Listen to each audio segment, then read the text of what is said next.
Hello guys, तो कैसे हैं आप सभी लोग। स्वागत है आप सभी लोगों का इस यूट्यूब चैनल पर। आज की इस वीडियो में हम आपके लिए लेकर आए हैं class sixth history NCERT chapter number 1 what where how and when का NCERT solution. So watch the video till the end let's get started.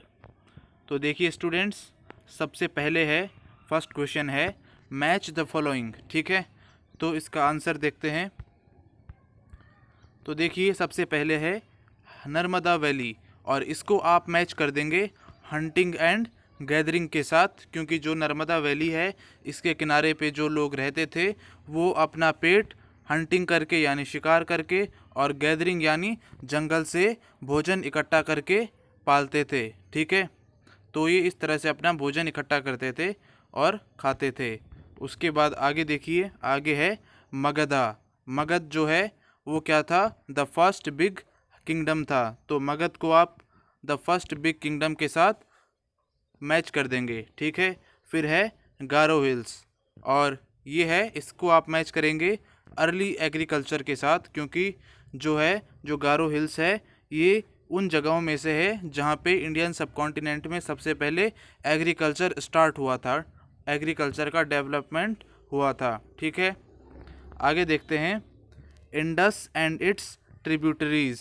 ठीक है, तो इसको आप जोड़ देंगे, इसको आप मैच करेंगे द फर्स्ट सिटीज़ के साथ। किसके साथ? द फर्स्ट सिटीज़ के साथ। ऐसा इसलिए है क्योंकि जो इंडस रिवर है और इसकी जो ट्रिब्यूटरीज़ है इनके किनारे पर सबसे पहले सिटीज़ का बसना यानी शहरों का बसना शुरू हुआ था इंडियन सब कॉन्टिनेंट में। ठीक है, आगे देखते हैं, आगे है गंगा वैली।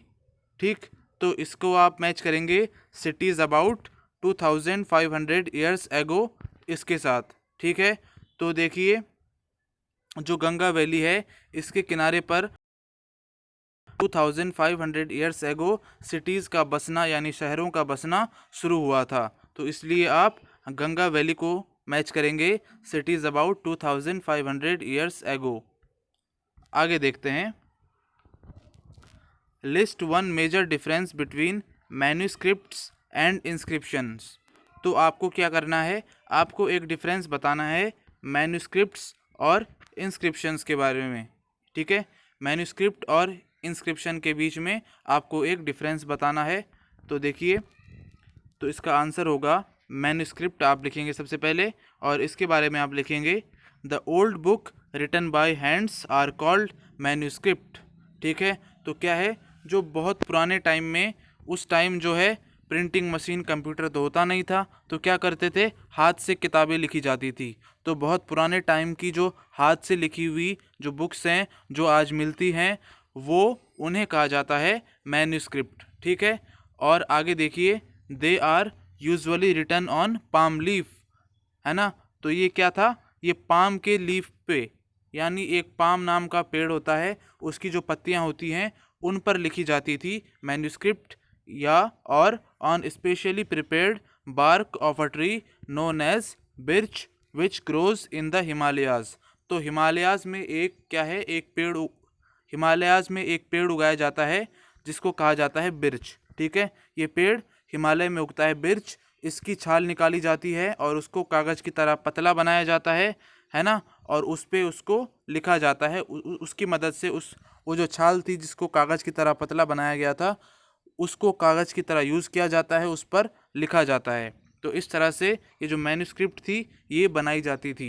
ठीक है, तो आगे देखते हैं, आगे है इंस्क्रिप्शन, है ना। तो इंस्क्रिप्शन जो है, इंस्क्रिप्शन क्या होती है, inscription are written on hard surfaces such as stone और मेटल। तो जो इंस्क्रिप्शन है ये हार्ड सरफेसेस पे लिखी जाती है, जैसे पत्थरों पे और जैसे कि मेटल्स पे, है ना। आगे देखते हैं, थर्ड क्वेश्चन है रिटर्न टू राशिदास क्वेश्चन, यानी राशिदा का जो क्वेश्चन था उस पर दोबारा जाओ, उसे दोबारा देखो। Can you think of some answer to it, और क्या आप उस क्वेश्चन के कुछ आंसर सोच सकते हैं, ये आपसे पूछा गया है। ठीक है, तो आगे देखते हैं, आंसर 3 है, इसका आंसर होगा Rasheeda's question was how could anyone know what had happened so many year ago. तो यही राशिदा का क्वेश्चन था। राशिदा का क्वेश्चन क्या था कि कोई भी आदमी ये कैसे पता लगा सकता है कि सालों पहले क्या हुआ था, बहुत बहुत टाइम पहले क्या हुआ था। ये राशिदा का क्वेश्चन था, है ना, कि आदमी कैसे पता लगा सकता है। तो आगे देखते हैं। There are various ways by which the people can know about the past. तो यहाँ पे लिखा गया है कि ऐसे बहुत सारे तरीके हैं जिनकी मदद से लोग पास्ट के बारे में पता लगा सकते हैं कि बहुत बहुत पहले क्या हुआ था। तो देखते हैं कौन कौन से हैं ये तरीके। इनमें से पहला है the remains left by the early man in the form of tools, weapons, pottery, jewellery, etc. तो जो उस टाइम, हमें जिस टाइम के बारे में पता करना है, मान लीजिए हमें आज से बहुत टाइम पहले के बारे में पता करना है, तो उस टाइम जो आदमी रहते होंगे उन्होंने कुछ टूल्स को यूज़ किया होगा, कुछ वेपन्स यूज़ किए होंगे, कुछ पॉटरी यानी जो बर्तन होते हैं वो यूज़ किए होंगे उन्होंने भी, है ना, उन्होंने भी कोई ज्वेलरी यूज़ की होगी। तो ये हमें आज मिट्टी के नीचे दबी हुई मिल जाती हैं और इन्हीं से हमें पता चलता है उन लोगों के बारे में। आ गया समझ में? तो पहला तरीका तो ये है। इसके बाद आगे देखिए, दूसरा तरीका है after man had learned the art of writing he wrote on leaves, bark of the trees and even on hard material.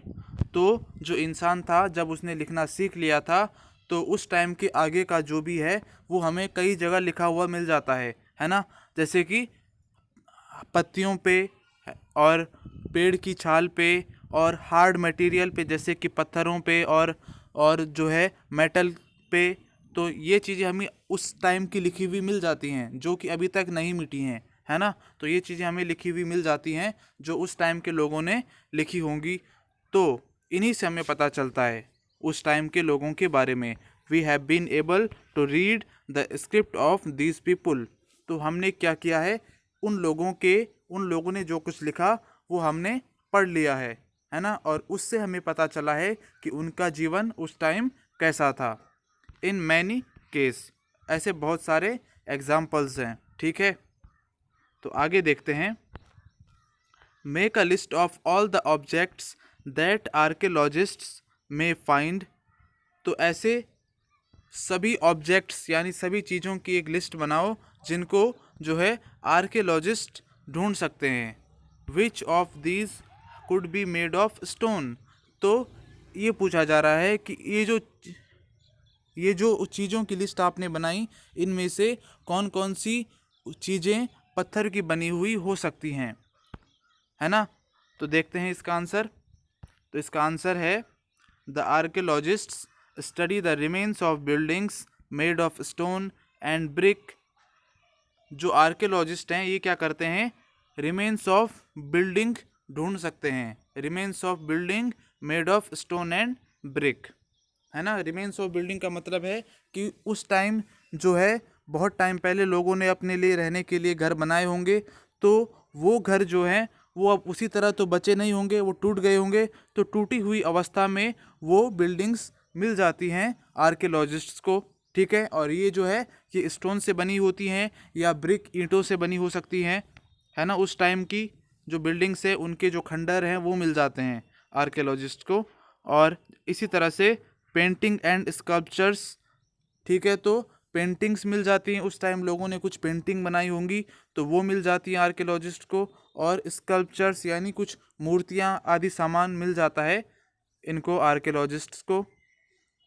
They also dig in under the surface of the अर्थ। और वो क्या करते हैं, वो अर्थ की सरफेस को खोदते हैं, है ना, मतलब खुदाई करते हैं, गड्ढे खोदते हैं, और उनमें से वो जो उस टाइम का जो सामान है वो दबा होगा उन्हें निकाल लेते हैं और उससे पता करते हैं कि उस टाइम लोग कैसे रहते थे, है ना। तो क्या करते हैं, डिग अंडर या डिग इन अंडर मतलब खोदना, under the surface of the earth to find tools. तो इस तरह से ये खोद कर टूल्स फाइंड करते हैं, वेपन्स फाइंड करते हैं, पॉट्स, है ना, पॉट्स, पेन्स, ये सब फाइंड करते हैं, और ऑर्नामेंट्स, आभूषण, ये सारी चीज़ें ये क्या करते हैं, फाइंड करते हैं खोद के।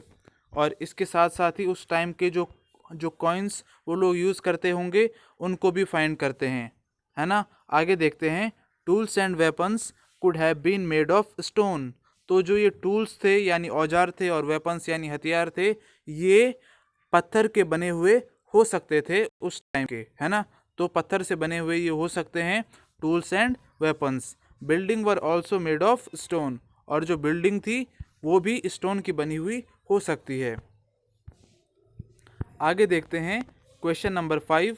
तो क्वेश्चन नंबर 5 है, वाई डू यू थिंक, आपको ऐसा क्यों लिखता है, ordinary man and women did not generally keep records of what they did.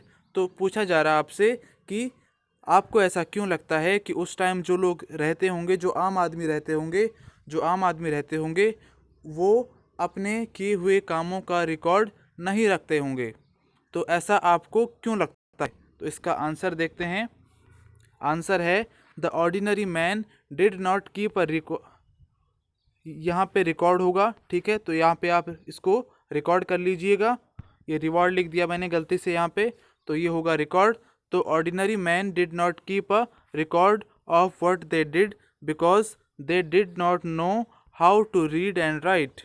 तो उस टाइम जो है लोग ज़्यादा पढ़े लिखे नहीं होते थे, है ना। तो इसलिए वो क्या करते थे, आम आदमी अपने किए हुए कामों को नहीं लिख पाता था, उनका रिकॉर्ड नहीं रख पाता था। बहुत कम ही लोग जो है वो पढ़े लिखे होते थे, जैसे राजा और उसके दरबारी मंत्री, है ना, सेनापति, ये सब लोग जो बड़े बड़े लोग थे वही जो है पढ़े लिखे होते थे, उन्हीं को लिखना पढ़ना आता था। बाकी लोगों को लिखना पढ़ना भी नहीं आता था, तो इसलिए वो क्या करते थे, अपना रिकॉर्ड नहीं रख पाते थे।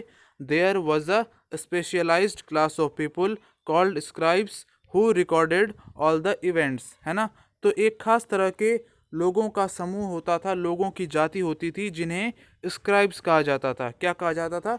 स्क्राइब्स। और यही लोग क्या करते थे, जो है जो भी घटनाएं घटित हो रही हैं उन उन बातों को लिखते थे, उनका रिकॉर्ड रखते थे, ठीक है। लेकिन ये जो स्क्राइब्स थे ना, ये आम आदमियों के साथ जो हो रहा है उसका रिकॉर्ड नहीं रखते थे। जो राजा कर रहा है या जो बड़े बड़े मंत्री हैं वो जो कर रहे हैं, उन चीज़ों का रिकॉर्ड रखा जाता था, ठीक है। आम आदमियों के कामों का रिकॉर्ड ये भी नहीं लिखते थे स्क्राइब्स, ये केवल बड़े बड़े लोगों के कामों का रिकॉर्ड रखते थे। तो केवल स्क्राइब्स एक खास तरह की जाति थी जो कि इस तरह के काम किया करते थे, यानी रिकॉर्ड लिखना, इस टाइप के काम किया करते थे। इसके बाद आगे देखिए, आगे है question number 6। Describe at least 2 ways in which you think the lives of king would have been different from those of farmers. तो कहा जा रहा है कि ऐसे 2 तरीके बताओ इन विच यू थिंक, तो ऐसे 2 तरीके बताओ जिनमें आपको लगता है कि जो राजा होते थे उनकी ज़िंदगी, उनकी लाइफ जो बाकी के लोग हैं, जैसे कि फार्मर्स हैं, लेबर्स हैं, आम लोग हैं, उनसे अलग होती थी, है ना। तो किंग्स एंड फार्मर्स, ठीक है, इन दोनों की लाइफ के डिफरेंस हमें बताने हैं। तो देखिए, king, the king led a luxurious life. तो जो किंग था ये लग्जूरियस लाइफ जीता था, यानी आरामदायक जो है जीवन ये जीता था। इसके आसपास नौकर चाकर होते थे, सारा काम वही करते थे, ये मतलब एक तरह से मज़े की ज़िंदगी जीता था, ठीक है। King, he made all the decision for the society and looked after their welfare. और ये क्या करता था, ये सोसाइटी के लिए यानी समाज के लिए सारे डिसीजन बनाता था, सारे रूल्स बनाता था कि कौन कैसे रहेगा, क्या करेगा। तो ये सारे रूल्स बनाने का काम था किंग का, ठीक। और यही सोचता था कि लोगों का कैसे भला हो सके। They led the armies in war. तो ये क्या करते थे, ये सेना का नेतृत्व करते थे, यानी सेना को लीड करते थे, ठीक है। तो ये है किंग का काम। और उसके बाद देखते हैं फार्मर्स। फार्मर्स क्या करते थे, they worked very hard to grow crops. और ये बहुत कठिन परिश्रम करते थे फसल उगाने के लिए, फॉर द पीपुल, लोगों के लिए। दे लेड एन ऑर्डिनरी लाइफ। और ये आम जिंदगी जीते थे, है ना, कोई बहुत ज़्यादा मज़ेदार लाइफ इनकी नहीं होती थी। Where he could barely fulfil his needs. और ये जो है बड़ी मुश्किल से अपनी ज़रूरतों को पूरा कर पाते थे, इनके पास पैसे नहीं होते थे, बहुत गरीब होते थे ये लोग। तो इस तरह से ये जो बेसिक नीड्स होती हैं जीने के लिए, उनको भी फुलफ़िल नहीं कर पाते थे। तो ये थी फार्मर्स की लाइफ। तो स्टूडेंट्स, आज की इस वीडियो में इतना ही। जल्दी मिलेंगे अगली वीडियो में। अगर आपको ये लेसन अच्छा लगा तो इसे लाइक कर इस वीडियो को लाइक कर दीजिए, इस यूट्यूब चैनल को सब्सक्राइब कर दीजिए और साथ में बेल आइकन प्रेस कर दीजिए ताकि आपको आने वाली वीडियोस की नोटिफिकेशन मिलती रहे।